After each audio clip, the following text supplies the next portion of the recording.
Εδώ έχουμε ένα βίντεο, παιδιά, πώς θα συνδεθεί το SDR Play με το SDR Uno. Όταν είχα αγοράσει το SDR Play, είναι κάπου εδώ πέρα, δεν φαίνεται. Λοιπόν, προσπάθησα να το συνδέσω με το SDR Uno. Το πρόγραμμα αυτό που είναι ένα πάρα πολύ καλό επαγγελματικό πρόγραμμα αυτό εδώ. Λοιπόν, δεν μπορούσα να το συνδέσω με τίποτα. Σύνδεα μια μπάντα, άλλο έλεγε το ρολόι εδώ πέρα, άλλη συχνότητα είχα εδώ, άλλη συχνότητα είχα εκεί στο πρόγραμμα. Προσπάθησα, έφαγα μια εβδομάδα, έκανα όλες τις ρυθμίσεις, λέω κάτι κάνω λάθος. Να πω ότι στο Yaesu το 1200 που έχω, πήρα από τον Άγγλο το πλακετάκι το IF και το σύνδεσα με την IF να κάνω μια καλύτερη δουλειά. Πολύ δύσκολο να το βάλεις μέσα, πρέπει να είσαι ηλεκτρονικός για να το χώσεις μες στο μηχάνημα. Έχει πολύ μικρό χώρο SMD και θέλει μία τσιμπιά ακριβώς με το κολλητήρι, πρέπει να είσαι ηλεκτρονικός να το κάνεις. Τέλος πάντων το έκανα, είχε μια δυσκολία. Βγάζω το IF από εδώ και το οδηγώ στο SDR Uno. Δεν δούλεψε με τίποτα. Στο τέλος λέω κάτι έχω κάνει λάθος ή το πλακετάκι δεν δουλεύει και η επόμενη μου κίνηση ήταν να πάω να στείλω ένα μήνυμα στην εταιρεία. Στέλνω ένα μήνυμα λοιπόν στην SDR Play στους Άγγλους και μας απαντάει ο φίλος μας ο Mike εδώ από την SDR Play και τι μας λέει τώρα στο μήνυμα. Μας λέει yes. Μισό λεπτό να κάνω έτσι να το βλέπετε. Yes, λέει, what you have observed in SDR Uno is correct. Δηλαδή δεν έχω κάνει κάτι λάθος και το πλακετάκι μου δουλεύει. Και λέει currently SDR Uno does not provide a per mode offset calibration when fed from transceiver's IF output. When fed an SDR via an IF output, the software needs to calibrate the frequency offset for its mode. Δηλαδή με λίγα λόγια ότι αυτό δεν συνεργάζεται το SDR Play με το SDR Uno από την IF και μου δίνει τώρα αυτός τρεις λύσεις.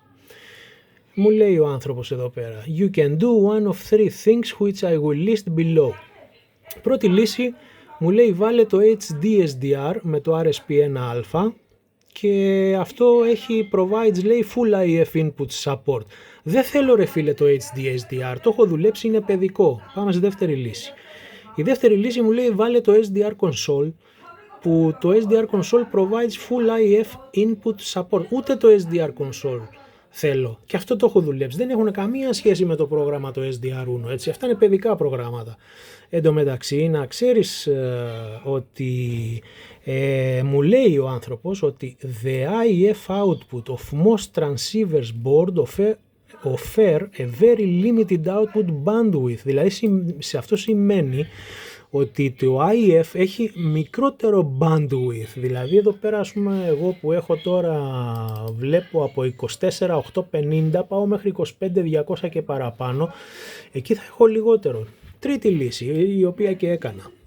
Η τρίτη λύση λέει use an automatic RF switch όπως το MFJ1708, το οποίο τι κάνει τώρα, αυτή τη λύση την οποία έκανα και δούλεψε, αυτό στην έξοδο της κεραίας εδώ του μηχανήματος πάει και κουμπώνει πάνω το SDR. Όμως, εάν εγώ πατήσω TX θα κάψω το SDR. Με αποτέλεσμα πρέπει να μπει και ένας διακόπτης RF ειδικός, ο οποίος να μου κόβει την έξοδο προς SDR να πηγαίνει μόνο στην κεραία μου. Δηλαδή θέλω να έχω απομόνωση 100 dB. Αυτό που λέει αυτός εδώ το MFJ1708 είναι για γέλια, έτσι. Αυτό εδώ είναι το MFJ1708, για όποιον γνωρίζει και είναι ηλεκτρονικός θα καταλάβει ότι είναι ένα γελίο κατασκεύασμα, έχει ένα ρελεδάκι, ένα φετάκι, ένα τρανζιστοράκι. Αυτό δεν κάνει 100 dB απομόνωση. Και αναγκάστηκα να πάρω από το Τζέχο, αυτό εδώ QRO.cz. Αυτός έχει ένα κουτάκι το οποίο κάνει 300 ευρώ αλλά είναι διαστημική τεχνολογία, έτσι. Είναι αυτό το κουτάκι εδώ πέρα που έχει στο site του, QRO.cz, είναι και out of stock, του τα έχουν πάρει όλα, δεν έχει ο άνθρωπος, αλλά δηλαδή προλαβαίνει να φτιάχνει. Και κοιτάξτε μέσα τι γίνεται εδώ πέρα. Εδώ έχει 7 ρελέδες ο άνθρωπος, 7 ρελέδες, αντικεραυνικά εδώ, δηλαδή μιλάμε ο άνθρωπος είναι διαστημόπλαιο, έτσι. Επίσης, αυτό το πλακετάκι στο κέντρο, κάτσε να το, αυτό εδώ, είναι προενισχυτής, τον οποίο πάει έξτρα, εγώ το έχω πάρει.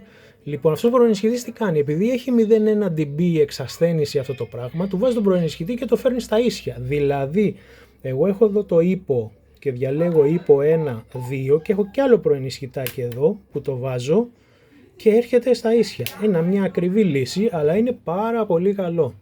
Τέλος πάντων έκανα αυτά που μου είπε ο Άγγλος και τελικά δούλεψε. Να ξέρετε ότι με το IF, την έξοδο IF, δεν συνεργάζεται εύκολα το SDR Uno και το SDR Uno είναι ένα από τα πολύ επαγγελματικά προγράμματα. Βέβαια, λήψη εγώ κάνω από το μηχανάκι, όποιο μηχανάκι και αν έχω, έτσι. Καμία σχέση η λήψη στα CW από ένα μηχάνημα και από ένα SDR, έτσι. Εδώ στο SDR δεν τον ακούω, αυτός που έρχεται χαροπάλης, που ξύνει, κάνει, δείχνει, εδώ πέρα θα τον πιάσω, δεν υπάρχει περίπτωση, εδώ δεν τον πιάνω. Και έτσι χρησιμοποιώ το SDR Uno μόνο για να βλέπω πού είναι ο ένας ο άλλος και να πηγαίνω να τον χτυπάω κατευθείαν και το μηχανάκι για να ακούω. Αυτά παιδιά, SDR Play και SDR Uno.